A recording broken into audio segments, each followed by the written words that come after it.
I'm just raw dogging reality. Oh God, I looked at my parents' dog in the face when I said that, and I already regret everything.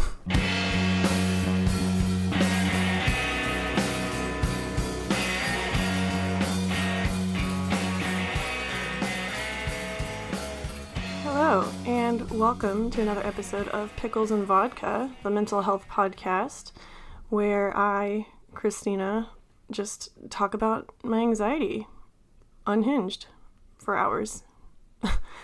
I'm just kidding. I feel like the self-deprecating humor is strong today. I really don't feel like doing this. I don't feel like talking about my thoughts because my thoughts are really scary right now. It's just a scary time to be alive. We can all acknowledge that, right? The world is a very ugly place, and it's just paralyzing. Like, I've been trying to sit here and talk about the stuff that's going on with me since it has been a week since I recorded. Long story short, I was sick and did not feel up to recording, so I skipped a week. It doesn't matter, but I haven't really been talking about it because the stuff going on with me seems so inconsequential compared to what's going on in Ukraine, for instance. Absolutely horrible, horrible things. People are dying. People's lives are getting shaken upside down. Actually, it's pretty crazy. I bought some cat shelves from Etsy a few months ago, and the seller is in Ukraine. And so I got the package like a few days after the attacks started. So that means that her mailing off my package must have been like one of the last normal things that she did before everything started going down. And that knowledge really bothered me. I guess it's just further proof how fragile life is. This quote unquote normal life that we've set up for ourselves can be interrupted in a matter of seconds, and then nothing's ever the same. And so this box of cat shelves, hand-painted, hand-cut cat shelves, are still in my apartment in a box. I haven't really taken them out yet because it's just, I don't know. It's really upsetting. Like I said, I haven't talked about anything going on because I've been super anxious, and also feeling like because I live a privileged life and, you know, I have a roof over my head and I have some money and I get enough to eat, like, I don't have the right to talk about how anxious I am and how miserable I am because there's other people who are suffering worse. And we all know by now, at least I hope we do, that that kind of comparison is not productive. It's really not. It just results in guilt and weird mind games, like weird competitions. Like, trauma should never be a competition, but yet we do it all the time. I do it all the time. And so, I don't know, I've just been really, really fucking in my head lately and not in the mood to talk to people or record or do anything productive. I've just kind of been surviving. Honestly, I might take a few more weeks off from the podcast just because I'm taking classes right now and they're really, really time intensive, and I feel like I'm stretching myself too thin, and it's not fair to my audience to just keep releasing like half-assed episodes. The whole point of this podcast is to be an outlet, and when it becomes more of a stressor than an outlet, then that's usually my cue to take a break.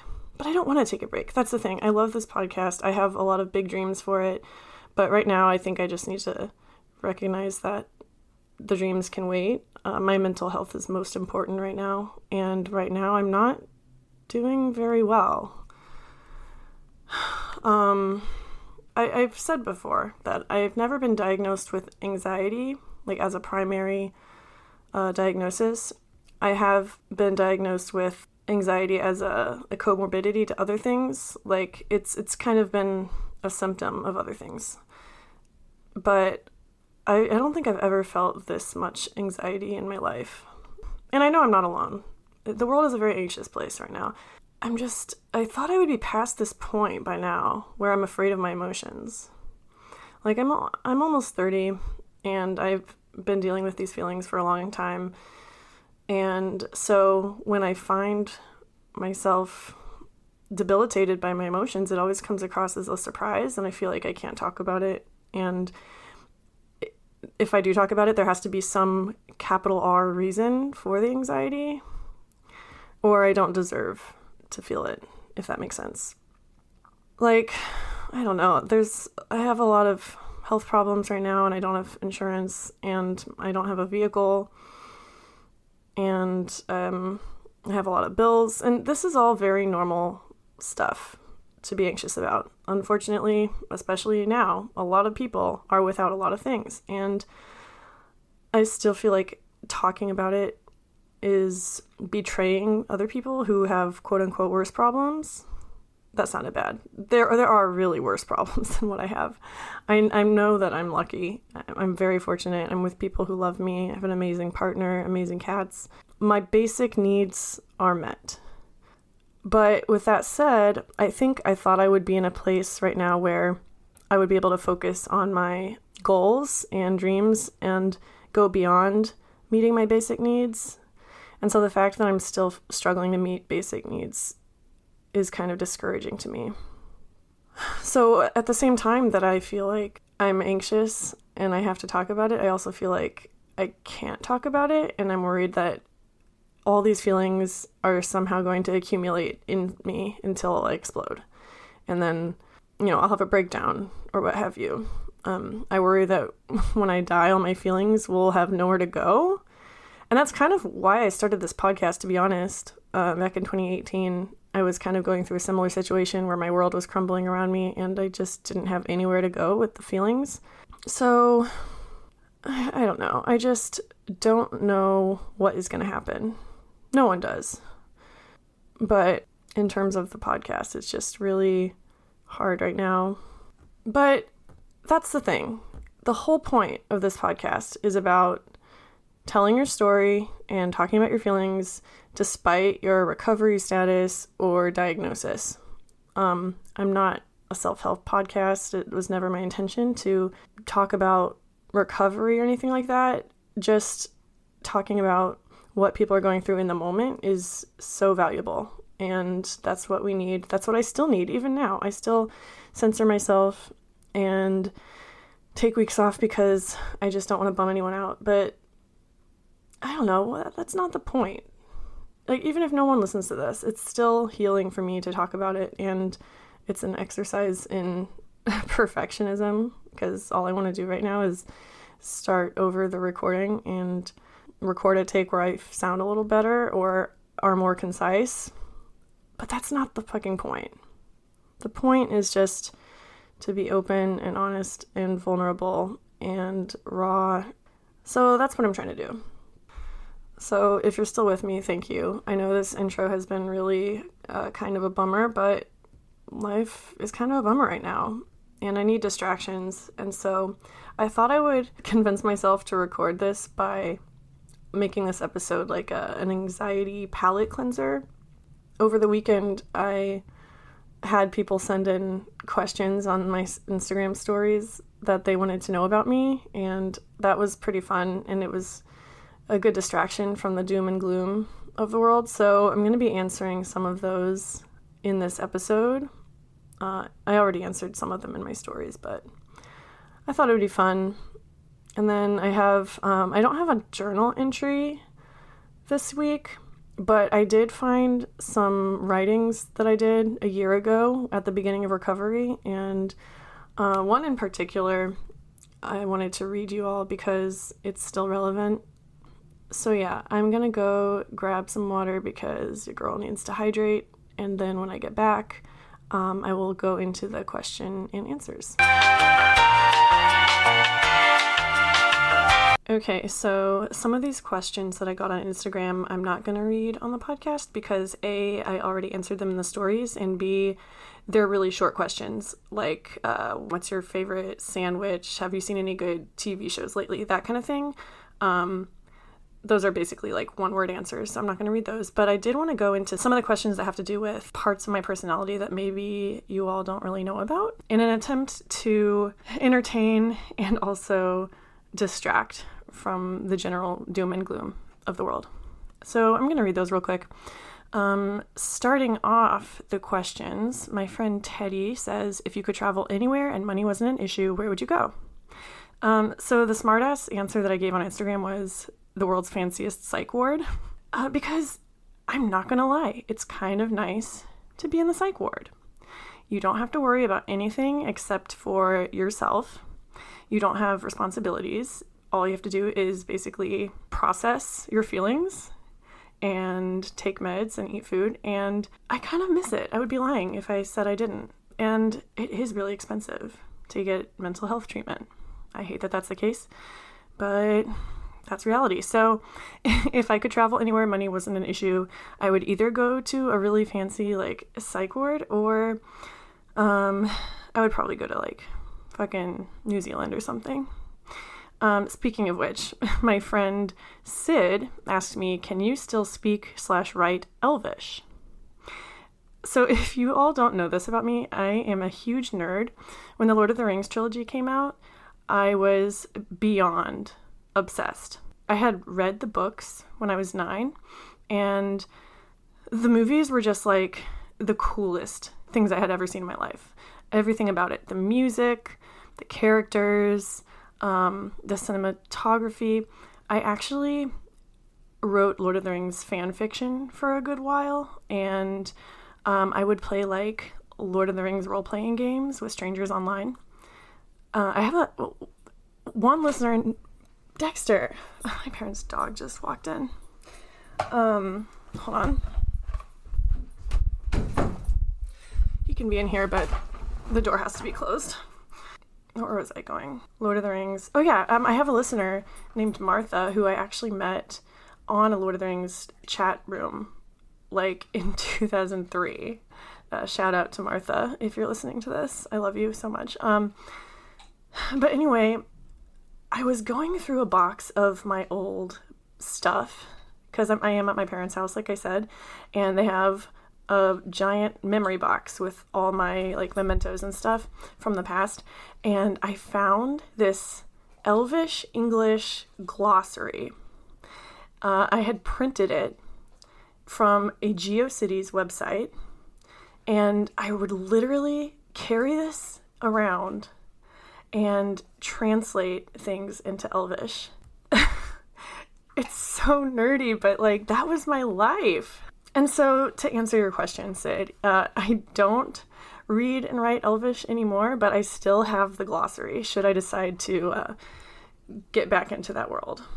Okay, moving on. Another question from Sid. If you could have any career regardless of income or practicality, what would it be?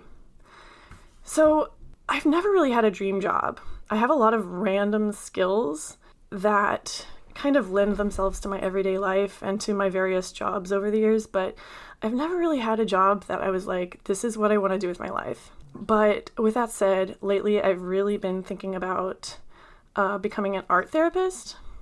I don't know if I'll actually do it because I really don't want to get my master's. I don't have the time or the mental energy for that, or the money. But when I was in treatment, the art classes were my favorite. And you have so much freedom over projects and stuff. And I think being someone who struggled with mental illness, who also is an artist, I think it would be really cool to come up with projects for patients. And I don't know, I think it would be really cool. Either that or like, I think the smart ass response I gave was, I want to be one of those people who gets paid to like be in drug testing groups. Like someone pay me to take antidepressants. That would be great. Because I don't have health insurance right now. I'm just raw dogging reality. Oh God, I looked at my parents' dog in the face when I said that, and I already regret everything. He's just sitting there licking his lips and watching the door. It's very creepy, and I want to move past this moment. My friend 80, who has also been on the podcast, asked, how old is Fang? So, if you don't know, I have 2 cats. How would you not know at this point? They're all I talk about. But little Fang is my quarantine kitten. I got him in the middle of 2020. So he is about to turn 2 in just a few days, actually. I have a cat Instagram if you do want to follow along with their lives. It's at Ruby and Little Fang. Yeah, Ruby is my Texas baby. I found her in a parking lot in 2016. So that means she's 6 years old this year. And Little Fang is about to turn 2. So they are my life. I love them so much. And one of these days I want to do like an Instagram live for y'all where I, play with the cats and stuff. I think it would be fun, but my anxiety has prevented me from doing that till now. Maybe this year will be the year I finally do an Instagram live. I don't know. Is it worth it? Do people actually watch those? I'm such an old lady. Let's see. I had lots of questions about shows I'm watching right now. I know I said I wasn't going to answer these, but here we go. I've been watching Station 11, which is based on a book about a plague that basically destroys the world, and then the plot goes back and forth between like current day and like 30 years in the future. Dexter! This fucker wants to go outside now. Hold on. Dexter keeps coming in here. Every time I come to my parents' house, their dog just follows me around because I think he knows he has to work for my affection. Like, I'm obviously a cat person. Dogs kind of freak me out because they're so needy and all over you. And it's like he knows that because I'm the one person that he always tries to win over. And it often encapsulates with him interrupting my recording. So sorry about that. Oh yeah, Station 11. It's a pretty good show. Book is even better. I'm going to end these Instagram questions with a joke from one of my loyal listeners, really nice snowman. They said, "What did 7-Up say to Dr. Pepper?" And the answer is, "Everyone keeps telling me to cheer up, but I am just soda pressed, Doc." Get it? Soda pressed. Your sense of humor is top notch, by the way. I love a pun. In moderation. Anyway, that's it for the questions. It was super fun, for me at least. Thank you to everyone who sent one in. I really like reading stuff from my listeners on the podcast. I don't do it enough. And I know a few episodes ago I talked about how the one review I got, I waited like 9 months to read it because I'm just not that coordinated. But I promise if you email me or message me or anything like that, I will try to do better at reading it on the podcast. Because sometimes I forget that this is a little community. Like when you do a podcast by yourself, it gets kind of lonely. And I was just telling my sister Caroline, I'm kind of jealous of people who have co-hosts because even if you're not really feeling it in the moment, you kind of have to show up for the other person. And then, even if you're not in the mood, you can at least feed off each other and stuff like that. But I don't have that. It's just me and my anxiety today. And my anxiety is kind of a bitchy co-host. I do not feel like being entertaining right now. I think that's why I'm struggling so hard with this episode, because I just do not have any energy to entertain anyone. Not that that's what you would listen to this podcast for, to your credit. That's right, I'm talking to you, listener. See, I'm already kind of reverting back to jokes as a way to deal with this awkwardness. So instead of trying to be funny and entertaining, I'm going to start reading a piece that I wrote last year. I found it on my Google Docs, and it's called Broken. And I don't know, I can really relate a lot to it still, and maybe you will too. Okay. May 6, 2021. By the way, if you're new to the podcast, on these solo episodes, I usually read old journal entries from like 10 years ago and then talk about it. So this is not standard. This is more recent, still relevant. Okay. How is it possible to feel so empty and yet so full at the same time? I feel like my life is a cruel dialectical study with no solution. I think I'm getting better most days. I keep my schedule full, but not too full. When I feel the threads of despair pulling at my heart, I do my best to reach out to a friend. But sometimes I feel like I'm just pulling a blindfold over my eyes. Like maybe this is as good as it's gonna get, and I'm just kidding myself by hoping for more. What is it that I hope for exactly? For one thing, I don't want to feel broken anymore. I'm so goddamn tired of gluing the pieces back on and calling it restorative art. My brokenness is not art. It is ugly. Not that art can't be ugly. There are some days I determine to showcase my broken pieces for the world to see, proving that I too have a place in society. But these days are few and far between and leave me drained and heavy with imposter syndrome. I guess what I want more than anything is to belong. Maybe I need to find more broken people like myself in order to validate my existence. Or maybe there's a solution to this miserable state that I have yet to uncover. A solution that will cloak me in normalcy and allow me to slip back into the world of the living, unseen and unburdened. Somehow, I'm not comforted by the prospect. Why draw solace from something that may or may not even exist? Believing in a cure for my brokenness is like believing in Jesus or Santa Claus. It might help me get through the day, and maybe even make a few friends, fellow sheep desperate to have the wool pull over their eyes. But the thing about putting all my faith in the imagined is that I'll always feel that grain of doubt in the far reaches of my brain whispering to me, you know this isn't real. And so I have placed my faith in reality, hard, cold, comfortless reality. It's kind of like being sober. Sure, you're miserable, but at least you know you're in your right mind. I suppose there are some that can learn to live in reality, maybe even find something like meaning. This is what I want more than happiness, more than the need to belong. I want to feel like my life has meaning, that my pain serves some greater purpose. At the end of the day, I've made myself dizzy, walking around in circles. Exhausted by existential goose chases, I give up on finding an answer. For now, I exist in the present, and maybe that's enough. Okay, wow. So it's funny that I found this less than an hour before recording this because I feel like I could have written it yesterday.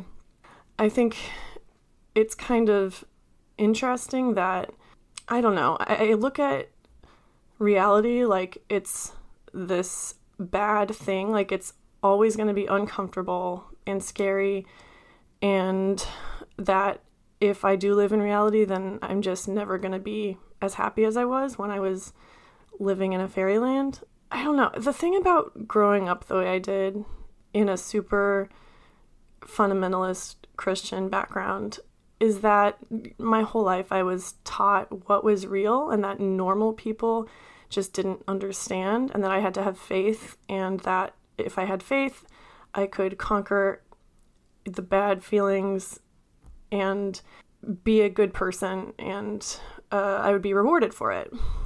But guess what? I wasn't rewarded for it. In fact, trying to have faith in something that I really didn't believe in or didn't think to believe in, I don't know, it made me feel even worse. And I still struggle with being present in reality.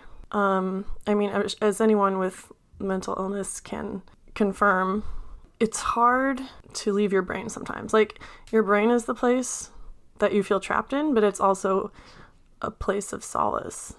And there's a reason that I've turned to substances and things like eating disorders, because they keep me from accepting reality. It's kind of ironic, of course, because the inside of my brain turns out to be even scarier than the outside world in that case. I don't really know where I'm going with this. I feel kind of comforted that I've felt like this before. I think it's so easy when you're going through a depressive period or an anxious period. It's so easy to feel like you're the only person that's ever gone through this, that your situation is different from everyone. What worked for other people will never work for you. You'll be miserable forever. And the only solution is to just dive deeper inside your brain and detach yourself from reality. Of course, at almost 30 years old, I like to think that I've gotten a little better about living in the present. I've really used the last year to cultivate relationships with my family and try to clean up all the messes that I made when I was sicker. And it's still a work in progress. Obviously, if you listen to this episode, you might think, who does this person think she is? Like, she's a total mess. Why is she hosting a mental health podcast? Don't worry. I ask myself that every day. But that's why it's even more important to do stuff like this, for me, at least. I really... my brain lies to me a lot. And so one of the strongest weapons I have against my own brain is just documenting everything in the moment and then going back later and reading it or listening to it in the case of audio journals. And it turns out I have been doing some growing over the years, believe it or not. It's really hard for me to like look at the big picture, but it's there. And odds are, if you look at your past in the same way, I'm sure you'll find that you've been doing a lot of growing too. I mean, I don't think any of us wanted to grow in the ways that we've grown over the past couple of years. It's been a nightmare, and I don't think things will ever go back to the way they were, nor should they, but the point is it's outside of anyone's control. And like it or not, we're all living in this new world, and mental health is more important than ever, but also mental health care is less accessible, and it feels like you're just destined to be miserable. At least that's how I feel. I feel like I'm destined to be miserable. I'm destined to be discontent. I'm destined to just be stuck in an echo chamber with myself, just repeating the same things and never getting better. And who could possibly want to listen, because that's a bummer, right? So I guess where I'm going with this is that I am proud of myself for surviving. I'm proud of myself for talking about it, even if it's really awkward and uncomfortable and unpolished. I'm proud of myself for writing these things down in the moment so I can go back and look at them later. And I'm proud of myself for not giving up. I come really close to giving up so many times, not just in terms of giving up on my life, which I have felt like that a number of times, but giving up on hopes for a better life, or giving up on this podcast, for instance. There's been times where I've wondered if it's worth it. But the other day, I had a really comforting thought, which was that you don't owe anyone anything with this podcast. And that sounds bad, but what I meant is that you don't need to get famous with this podcast. You don't need to get a shit ton of listeners. You don't need to do anything except show up. You don't need to do anything but show up. That the whole point of this podcast is just to show up and talk about feelings. And I think I lost sight of that goal. I think I get so caught up in things like downloads and listeners and staying on a schedule that I lose track of what the podcast is supposed to be all along. And that's when I get miserable. That's when I get anxious. That's when I stop wanting to do the podcast at all. And so, I don't know. It is something I'm really proud of. And I don't give myself enough credit for sticking with it over the years. I've never stuck with a hobby this long before. I'm kind of shocked that I'm still doing it, to be honest, and I'm not going to stop anytime soon. But I think I kind of had like a wake-up call to myself in which I thought, it's okay if you're not pouring all your energy into your podcast right now. I'm in school right now, like I said before. I have a few more weeks left, and then I'm done. And there's other things that I've been dealing with, like finances and healthcare, that have really been taking up a lot of my mental real estate. And so I think I'm giving myself permission to just slow down with the podcast until those things are out of the way, if that makes sense. Like, you guys will always be here. The podcast will always be here. There's always going to be guests. Like, I can focus on the podcast whenever I want, but if I try to focus on it while also dealing with all these other things, I think I'm just going to let people down and let myself down, and it's not going to be what I intended it to be. So obviously, I really love each one of my listeners, and you're the reason that this podcast is still around. And so I'm going to try my best to come up with content in the next few weeks. Even if I'm busy, I want to release something. But I think in terms of interviewing guests and stuff like that, I'm going to take a little bit of a break, hopefully just a few weeks. But new content is coming. Like, I definitely want to get back to recording with guests regularly. But right now, I just don't have the mental bandwidth. I don't have the energy. I already had to cancel with someone the other day because I mean, it was when I was sick and I literally like couldn't breathe. And I felt really shitty about it. And it kind of made me think that I need to focus on what's important. I need to prioritize my health right now. And that includes physical and mental health. So that's kind of what's been going on in my mind lately. I guess just finding ways that I can live in reality. Because when I push myself to the point of exhaustion and stretch myself super thin, that's no way to live in reality. That's just making reality a scary, stressful place. And I don't know if any of you guys can relate, but I've always struggled with overcommitting to a ton of stuff. And so I'm trying my best to just focus on what I can do realistically right now. So, yeah, even just saying that, I kind of feel like I'm betraying my listeners and myself, which goes to show how much guilt I put on myself. I really need to change my way of thinking around that. But in a nutshell, the podcast isn't going anywhere. I'm not going anywhere. But I am going to try to stop spreading myself so thin, and I'm going to try to take some time and energy to focus on meeting my basic needs before I put a ton of energy into the podcast, because that's just not fair to anyone. Some good things that have happened lately, because I don't want to end on a negative note. Oh, I've been doing really well in my bulimia recovery the last week. There were 2 instances where I started binging and fully intended on purging, but then I just was able to stop by playing the tape forward, and I was just like, this is not going to end up good. You know where this goes. It'll suck. Like, even if you stop right now, you'll still feel gross, but it'll be better in the end. And I was able to stop, and that's honestly revolutionary because I've never felt like I'd be able to do that. So really proud of that. Oh, my mom's here. Okay, so I'm at my parents' house right now, and I just went downstairs to get some coffee and talk to my sister Caroline. And while doing so, I remembered something that I wanted to talk about on this episode, which is this week I built a mental health charging station at my parents' house. So basically they have this weird little nook / alcove thing.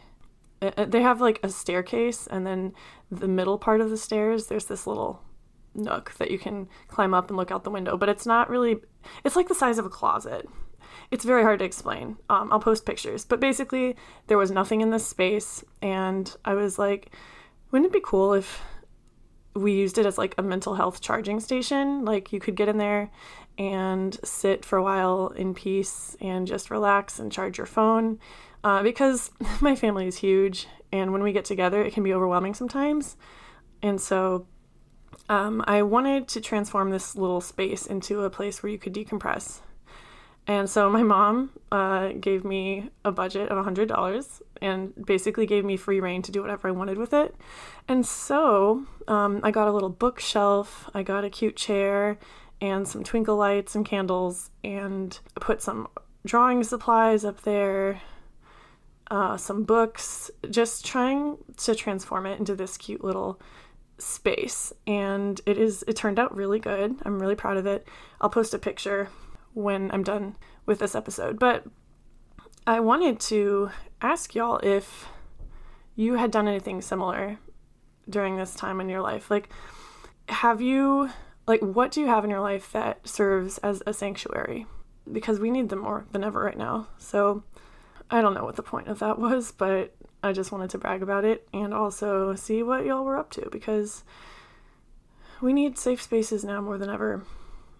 There was an email from a listener that I wanted to read before I said goodbye.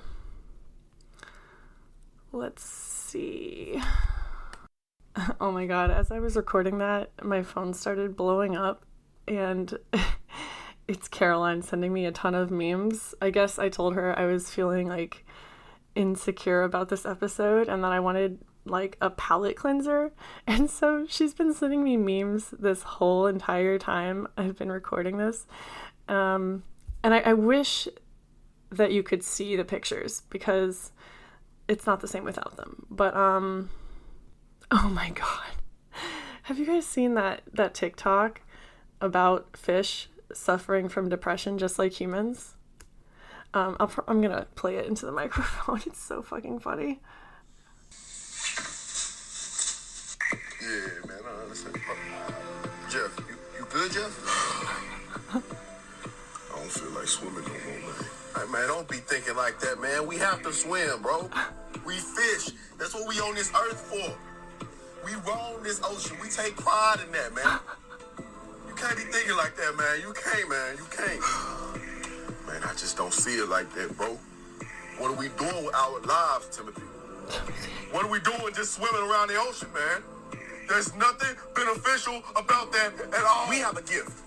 We can swim. You see Bob the crab over there? He can't swim, but he's content. He's content with what he does. You are right. I'm not gonna lie. You're right. Let's go swimming, man. I'm sorry about that. Let's swim. I'm sorry. Oh my God. If you have not seen that TikTok, I'll post it. It's by at K_the_1. Just incredible.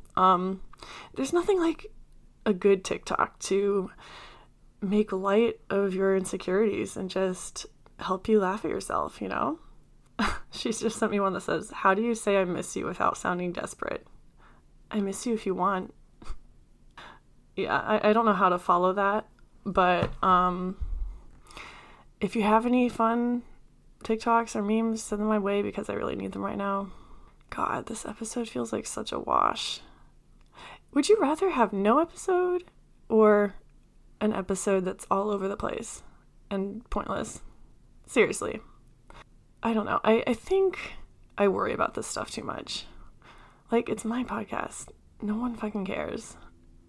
But I think that they do. Anyway, thanks to anyone who listened. Thank you so much to anyone who rated me or gave me a review. I love you all so much. This one listener posted a review and I have not been able to see it. And it's really driving me crazy because I want to give them the credit that they deserve. I have to be honest, I use Spotify for my podcasts, and so Apple Podcast is kind of like alien to me. Oh, okay, so this listener, whose username is SJ Skeener, said, "I wrote a lengthy 5-star review last night and I'm not seeing it. I easily could have screwed something up. If this goes through, but not my first one, I'll rewrite it because it's a helpful review for people suffering from bulimia. Love you, Christina." Oh, that is so sweet. And also, I'm sad that your other review didn't go through, but that one alone just made my day. So thank you for that. I guess if you want to be a guest, I am not scheduling guests right now, but I will in the next few weeks. I do plan on getting back into that when I'm done with my class. So, I don't know. I want to end this with like a quote or something, but I guess if you, like me, are struggling to feel valid and you feel like your world's crashing around you, but you don't have any right to feel stressed, I'm just here to tell you that you're totally allowed to feel like shit. You're totally allowed to be anxious and depressed and also care about the larger issues happening in the world. It's not one or the other. There's no trauma competition. It's just life is really hard for a lot of people right now, obviously, and it's affecting us whether we know it or not. So I would say just lean into it, be gentle on yourself, and it's okay to feel like shit. I do feel a little better now that I've recorded this, even though it's all over the place and doesn't make sense. Thank you for giving me the freedom to explore, and just thank you for listening. And I hope that you all stay safe and have a great week. Like I said, I don't know when I'll record again, hopefully soon. But if not, I'll see you on the other side. And it's going to be great. All right. Until next time.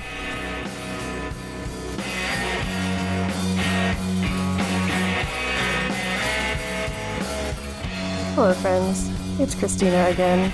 As always, thank you for listening. If you want to support Pickles and Vodka, you can give us a rating or a review on Apple Podcasts. Follow us on Facebook and Instagram, Pickles and Vodka Podcast. If you could relate to anything at all we talked about today, or you just want to say hi, email me at picklesandvodkapodcast@gmail.com or DM me on Instagram at Pickles and Vodka Podcast. Stay safe and have a good week. Bye.